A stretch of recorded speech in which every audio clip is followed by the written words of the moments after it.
Hello, good morning. Welcome back to my page. Harmony lives in me. I haven't been on here in a while, but I have definitely been putting up posts and in my page, Harmony Lives in Me on Facebook. Happy Saturday, and I wanted to get on here and make sure I recognize and the month of October, which is dedicated to domestic violence, abuse, and awareness, and also breast cancer um, is also recognized in the month of October.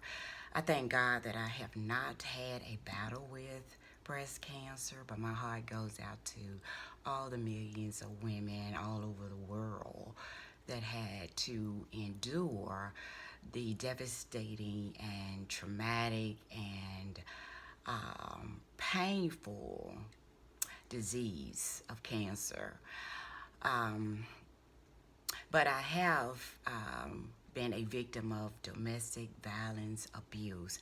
And so that's what I'm going to speak on because I can better relate to women that have endured domestic abuse.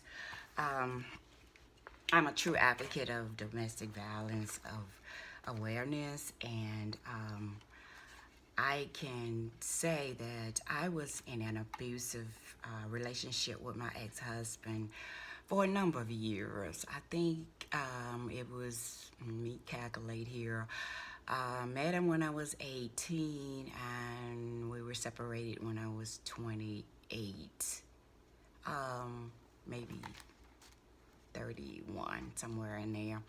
But anyway, we were courting first and then we were married, and I know we were married, living in the same household for 8 years. But I endured a number of years of domestic, uh, verbal, emotional, sexual, um, and physical abuse.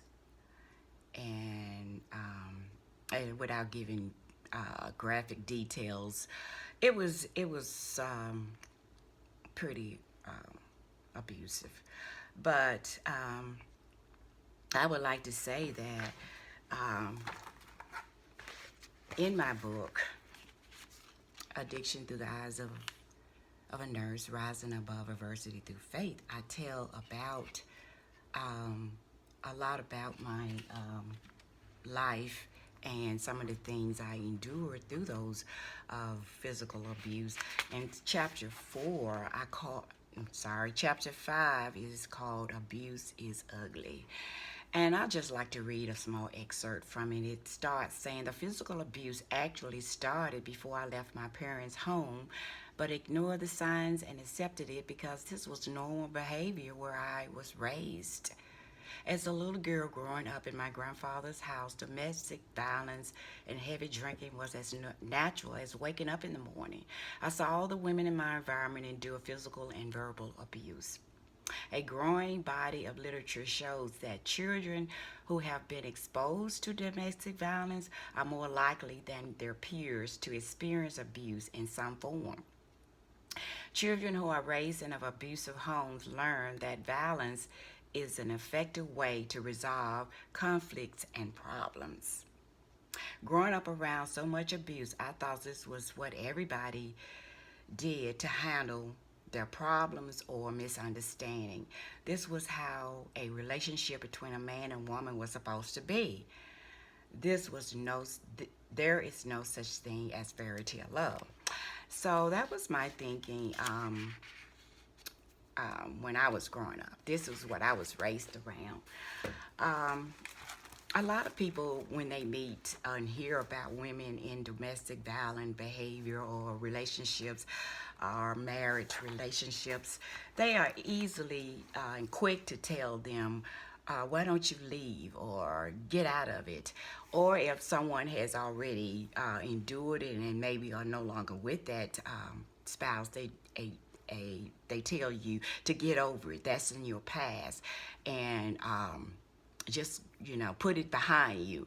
But I disagree with that. It's not that easy. When you have been abused and broken, there is quite a bit of healing that is needed. And sometimes the healing may go on for a lifetime, but you should see some progress as you get older and as years go by. And you should be able to look back maybe 5, 10 years ago and say, well, thank God I'm not still in that place, in that, where I was. So, and a lot of times, so I would, if someone was to ask me if you had a chance to do it all over, would you allow yourself to go through down that same path? And what I would say is that God allows certain things to occur, and God is in control of everything that happens in our lives. So whatever I endured, it was for a reason, for that season of my life. I have to say that that relationship taught me so much. It taught me what I will not accept in the next man or husband, and it taught me what I desire and want in a man. My desire in a man now is to have a godly man. He must have a relationship with God. He must have control over his emotions. He must have some discipline. He must be have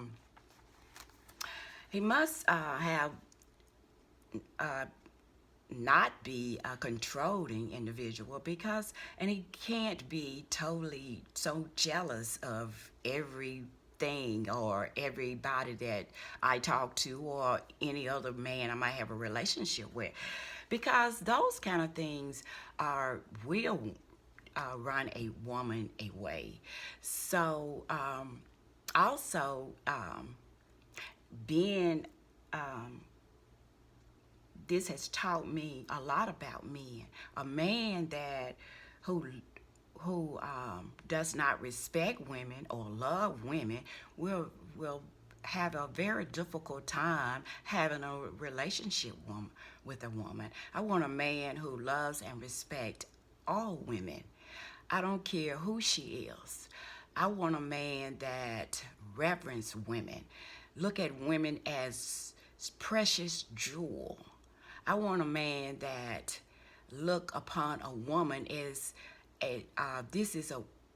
your mother was a woman, so you should respect all women. A man that loves and respects women, he's a different breed of man, a breed of a man. When I wrote I've done a lot of research and reading. I found that men who has a very good relationship with their mother tend not to be a man that is abusive, emotionally, verbal, physically, or sexual. Men who reverence their mother tend to, and statistics have shown that they make better husbands. So also that I always thought of my father as a man that the kind of man that I would want, only because of the way he treated me when I was a little girl. My daddy treated me like I was a little princess. And I still remember the days when he would take me to the park, he would be holding my hand, and he would take me and put me on the swing and just swing me away. And then he would take me by the store, get me some ice cream. And this was when my mother and father was together. But doing a few years later, my father and mother was separated. And I can still remember the day when my father dropped us off at my grandfather's house, my mother's father, and we had to share a home, a 4-room home with 18 other people. So this was devastating to me. I thought I would never see my father again. I miss my father so much, but my father did not forget about me. He came every weekend and picked me up and took me over to his house. So, my father was a man in my life that I looked up to, and he always treated me so special. Now, I did not have a special relationship with my mother, and sometimes men who does not have a good relationship with their mother tend to, uh, I would say, not.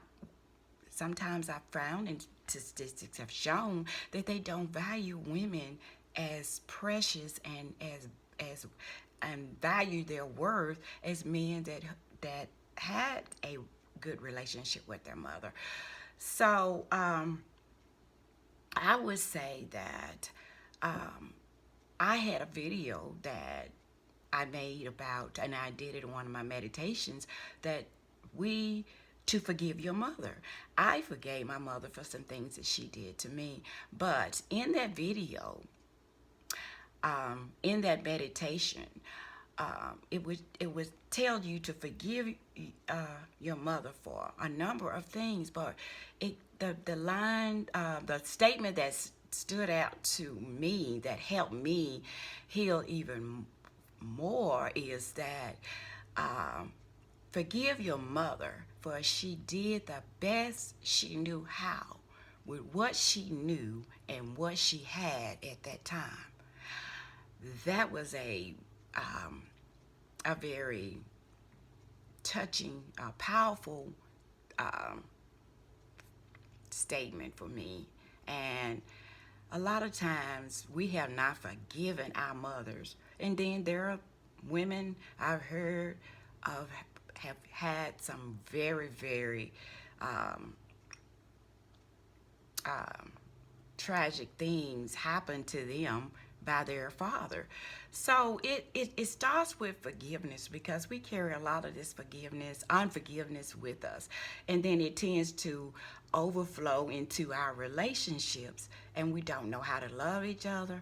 And then sometimes we get frustrated, and it turns into verbal, domestic, and sexual and physical abuse. So, I would like to say, when you meet women that have endured or are victims of domestic violence, or are still trapped, because there are millions of women that are still in these relationships, and it's not easy to remove themselves from these relationships. For me, I stayed because I went from my parents' home. it, they did get back together after the separation, and I was raised by my mother and father. But leaving my parents' home into the home with my ex-husband, I was never alone out in society all alone. So a lot of women are afraid to, and I was afraid to leave. I had two boys, and I stayed as long as I did, because I was afraid to be alone.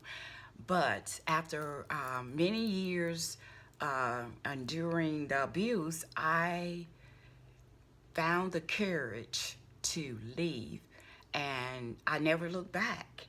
I mean, of course, I saw him. He tried over and over and over again, but he even came on my job, trying to tell me how sorry he was and he wanted me back.